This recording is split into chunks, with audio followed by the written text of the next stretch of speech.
কথা সাহিত্যে সামগ্রিক অবদানের স্বীকৃতিস্বরূপ বাংলা একাডেমি সাহিত্য পুরস্কার 2025-এ ভূষিত হয়েছেন জনাব নাসিমা আনিস। তাঁকে মঞ্চে এসে পুরস্কার গ্রহণের জন্য অনুরোধ জানাচ্ছি।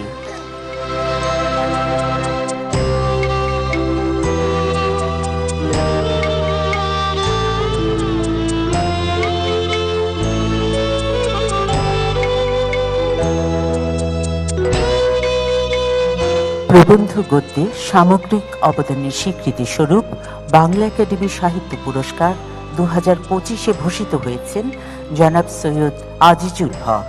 তাঁকে মঞ্চে এসে পুরস্কার গ্রহণের জন্য অনুরোধ জানাচ্ছি।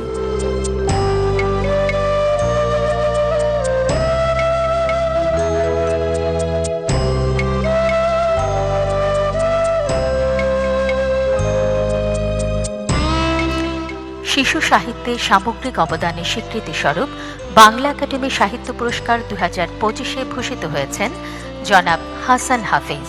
তাঁকে মঞ্চে এসে পুরস্কার গ্রহণের জন্য অনুরোধ জানাচ্ছি।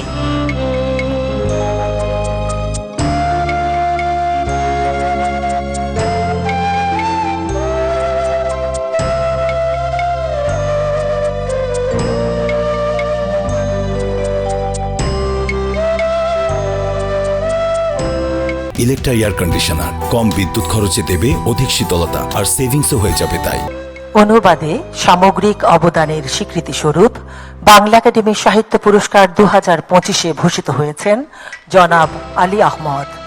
তাঁকে মঞ্চে এসে পুরস্কার গ্রহণের জন্য অনুরোধ জানাচ্ছি।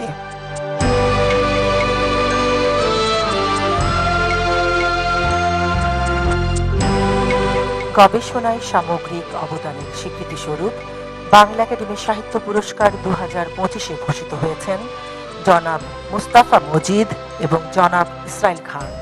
তাদের মঞ্চে এসে পুরস্কার গ্রহণের জন্য অনুরোধ জানাচ্ছি। প্রথমেই জনাব মুস্তাফা মজিদ।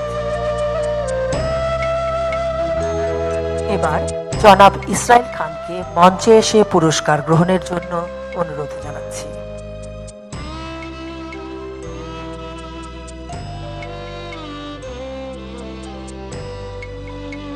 বিজ্ঞান শাখায় সামগ্রিক অবদানের স্বীকৃতিস্বরূপ বাংলা একাডেমি সাহিত্য পুরস্কার 2025-এ ভূষিত হয়েছে জনাব ফারসিন মান্নান মোহাম্মদী। তাঁকে মঞ্চে এসে পুরস্কার গ্রহণের জন্য অনুরোধ জানাচ্ছি।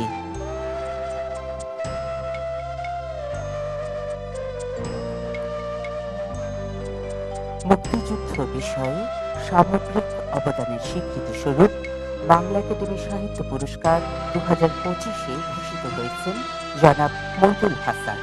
তাঁকে মঞ্চে এসে পুরস্কার গ্রহণের জন্য অনুরোধ জানাচ্ছি।